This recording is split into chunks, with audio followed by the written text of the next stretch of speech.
Hello दोस्तों, नमस्कार। मैं रंजीत श्रीवास्तव आप सभी का आइडियल इंस्टीट्यूट के यूट्यूब चैनल पर स्वागत करता हूं।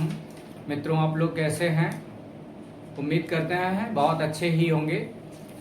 आज हम लोग संस्कृत विषय में एक इम्पोर्टेंट टॉपिक पढ़ेंगे, महेश्वर सूत्र। तो आइए महेश्वर सूत्र के बारे में पढ़ना प्रारंभ करते हैं। ये जो टॉपिक है बहुत ही इम्पोर्टेंट है, क्योंकि जो है यहीं से पूरी वर्णमाला की उत्पत्ति होगी। आपको मैंने जैसा कि लास्ट क्लास में बताया था कि जो संस्कृत विषय है इसे सभी भाषाओं की जननी के नाम से जाना जाता है। तो उसी प्रकार से जो महेश्वर सूत्र हैं यहीं से पूरी वर्णमाला की उत्पत्ति होगी। इवन आगे जो भी आप टॉपिक पढ़ेंगे उसमें जो है महेश्वर सूत्र की आवश्यकता आपको पड़ेगी। तो महेश्वर सूत्र को बहुत अच्छे से समझने का प्रयास करिएगा, ठीक है।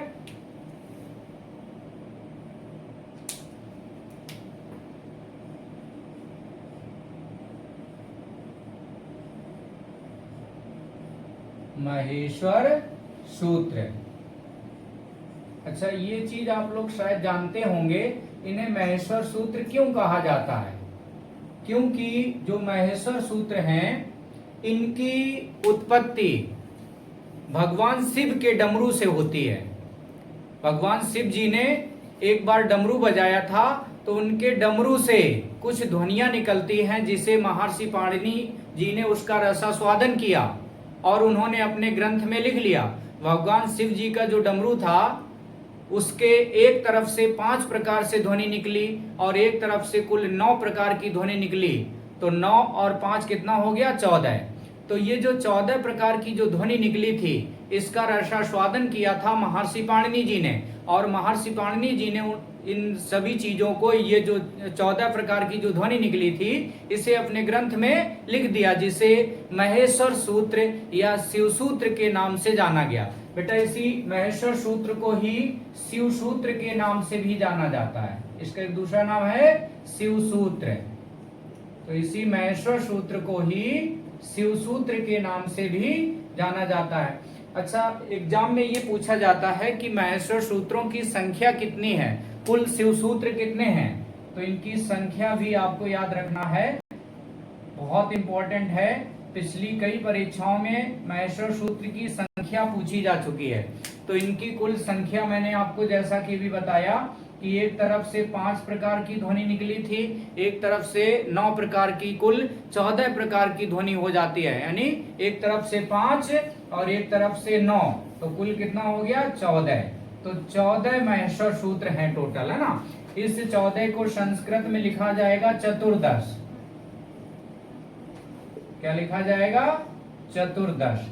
तो कभी कभी इस प्रकार से भी आ जाता है कि महेश्वर सूत्रों की कुल संख्या कितनी है, तो इस प्रकार से भी आ सकता है या इस प्रकार से भी आ सकता है, चतुर्दश, है ना। ठीक, संस्कृत में 14 को चतुर्दश के नाम से जाना जाता है। तो महेश्वर सूत्रों की संख्या टोटल कितनी हो गई? 14। ये चीज आप याद रखिएगा। और महेश्वर सूत्रों को ही शिव सूत्र के नाम से जाना जाता है। चलिए अब हम लोग जो है वो 14 महेश्वर सूत्र देखते हैं क्रम से। इनको क्रम से आपको याद करना पड़ेगा, ठीक है। तो कौन कौन से वो 14 महेश्वर सूत्र हैं आइए देखते हैं। नंबर 1 पहला महेश्वर सूत्र है बेटा आ ई उ ड़े। पहला महेश्वर सूत्र कौन सा है?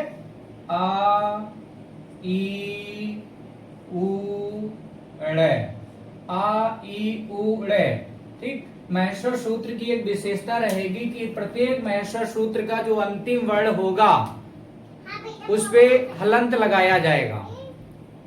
उस वर्ण को इत संज्ञक वर्ण के नाम से जाना जाता है, क्योंकि इस वर्ण की इति संज्ञा हो जाती है जब आप गणना करेंगे, है ना। यानी प्रत्याहार के बारे में जब आपको पढ़ाया जाएगा तो प्रत्याहार के अंतर्गत वर्णों की संख्या पूछी जाएगी कि इस प्रत्याहार में कुल कितने वर्ण हैं। तो जब गणना की जाएगी उस वक्त इस अंतिम वर्ण की इत संज्ञा हो जाएगी।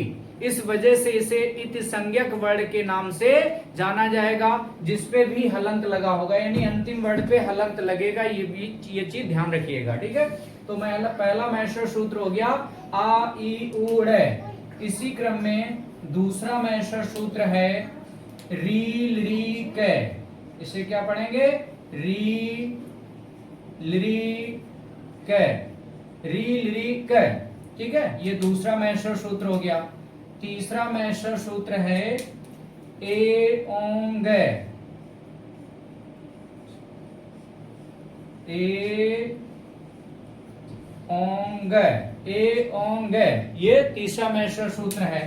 चौथा महेश्वर सूत्र है बेटा ऐ औ चे। चौथा महेश्वर सूत्र क्या है? ऐ औ चे। चौथा महेश्वर सूत्र है ऐ औ चे। पांचवा महेश्वर सूत्र देखिएगा, पांचवा महेश्वर सूत्र है बेटा हैवरट, आ या वा रा टे। पांचवा महेश्वर सूत्र है हैवरट। छठवां महेश्वर सूत्र है ल ड़।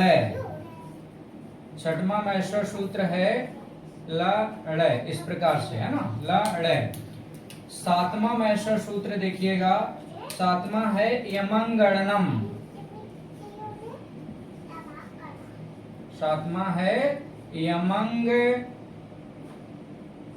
अड़ा न में, है ना। इसको कैसे आपको पढ़ना है? यमंगणनम, लेकिन लिखते वक्त इसको पढ़ने का तरीका रहेगा यमंग। इन तीन वर्णों को एक साथ आपको बोलना है यमंग, और इसको केवल सिंगल अकेले बोलना है अड़ा को, है ना।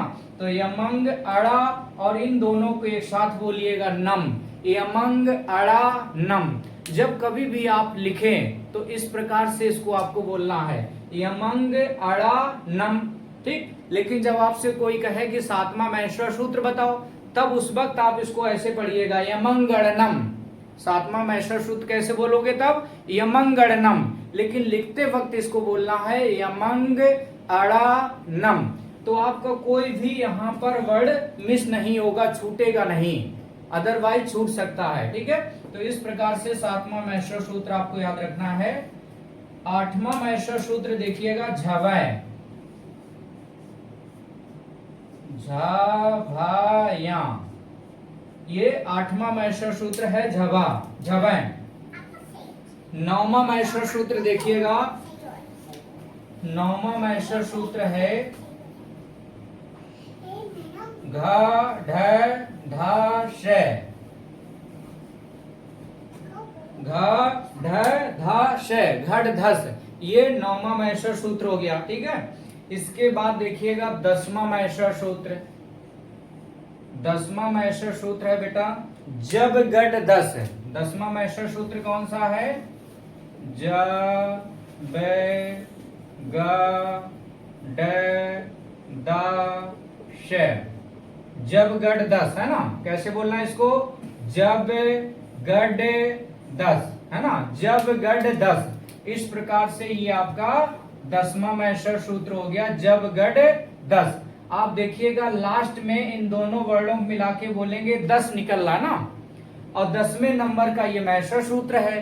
तो ये चीज कोरिलेट कर लीजिएगा कि आपको 10वें नंबर पे वह महेश्वर सूत्र बोलना है जिसमें लास्ट में 10 निकले, तो आपका कभी गलत नहीं होगा, है ना। ये देखिए लिखा ना 10, तो जब गड 10, ये 10वां महेश्वर सूत्र हो गया। इसी क्रम में 11वें नंबर का महेश्वर सूत्र आपको कैसे याद रखना है? यानी जितने महेश्वर सूत्र हैं उसमें सबसे ज्यादा वर्ण 11वें नंबर के महेश्वर सूत्र में आते हैं, ऐसे आपको याद रखना है ना। तो 11वां महेश्वर सूत्र हो जाएगा खफ छठथ चटतौ। कैसे लिखना है? खफ छठत, खफ छठत चटतौ, च ट त वा, खफ छठत चटतौ। कैसे बोलना है? इन दो वर्णों को एक साथ बोलिएगा, खफ खफ, फिर इन तीन को एक साथ बोलना है, छ ठ थ, खफ छठत। फिर इन दो को एक साथ बोलेंगे और लास्ट के दो को एक साथ बोलेंगे, है ना।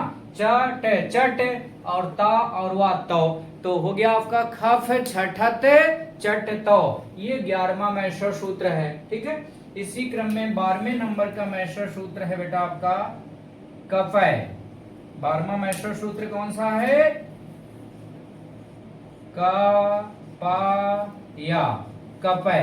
ये 12वें नंबर का मैस्टर सूत्र है कपय। इसी क्रम में 13वें नंबर का मैस्टर सूत्र है, 13वें नंबर का मैस्टर सूत्र देखिएगा, श श स र, है ना। तीनों सा इसमें आते हैं 13वें नंबर के मैस्टर सूत्र में, है ना। श स स र।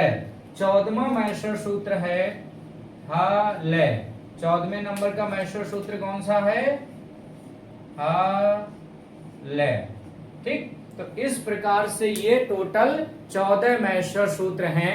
इन 14 मैस्टर सूत्र को आप अच्छे से याद कर लीजिएगा, क्योंकि पूरी वर्णमाला इन्हीं 14 मैस्टर सूत्रों पे चलेगी। ठीक है, जो आपका 1 से लेकर के 4 नंबर का मैस्टर सूत्र है 1 to 4 वाला, है ना, ये वाले, यहां से आपके स्वरों का निर्माण हो जाएगा। और 5वें नंबर से लेके 14वें नंबर तक का जो मैस्टर सूत्र होगा, यहां से व्यंजन का निर्माण होगा। तो आपको हम अगली क्लास में आपको बताएंगे क्या स्वर होते हैं, है ना, स्वर किसे कहते हैं, व्यंजन किसे कहते हैं, स्वर कितने प्रकार के होते हैं, व्यंजन कितने प्रकार के होंगे, यानी पूरी वर्णमाला पे हम लोग डिस्कस करेंगे। तो पहला काम आपका केवल और केवल इतना रहेगा कि आप मैस्टर सूत्रों को एकदम अच्छे से इन्हें रट लीजिएगा। कम से कम इनको आप जो है 10 बार लिख करके देखिएगा। एक बार याद किया, फिर लिख के देखो, फिर याद करो, फिर लिख के देखो।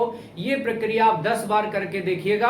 अगर आपको नंबर से ना याद हो जाए तो कहना, आप नंबर से भी फिर बता दोगे कि 10 नंबर पे कौन सा मैस्टर सूत्र है, 12 नंबर पे कौन सा है, 4 नंबर पे कौन सा है। आप मुझसे पूछिएगा, किसी भी नंबर से पूछ सकते हैं, हम आपको नंबर से बता देंगे कि किस नंबर पे कौन सा मैस्टर सूत्र है। जैसे आपने कहा कि 10वें नंबर पे बताओ, तो जब गट 10, है ना, ये 10वें नंबर हो गया। आपने कहा कि सर 9 नंबर पे कौन सा है, तो 9 नंबर पे घट है 10 है, 9 नंबर पे घट 10 हो गया।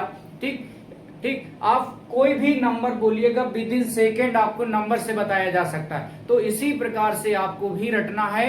ये चीज रटने वाली है आपको 1 से लेके 14 नंबर तक के मैस्टर सूत्र को। पहला और पहला काम है, यदि आपको संस्कृत विषय समझना है तो उसके लिए बेसिक चीज यही है, यहीं से सब कुछ, पूरी वर्णमाला का निर्माण यहीं से होगा। और जो भी आप आगे टॉपिक पढ़ेंगे तो उसमें जरूरत पड़ेगी, जैसे चाहे संधि वगैरह हो गया, है ना, तो वहां पर इन सब की जरूरत पड़ेगी। तो पहला काम आज के लिए इतना ही है आपको, इनको आप लिख लीजिएगा अच्छे से, शेयर कॉपी बना लो, उसके बाद इनको रटना शुरू कर दीजिएगा। फिर अगली क्लास में आके हम आपको वर्णमाला के बारे में डिस्कस करेंगे। तो आज के लिए इतना ही रखते हैं, अगली क्लास में पुनः मिलेंगे। सभी लोगों को तब तक शुभ रात्रि। Thank you so much, all of you.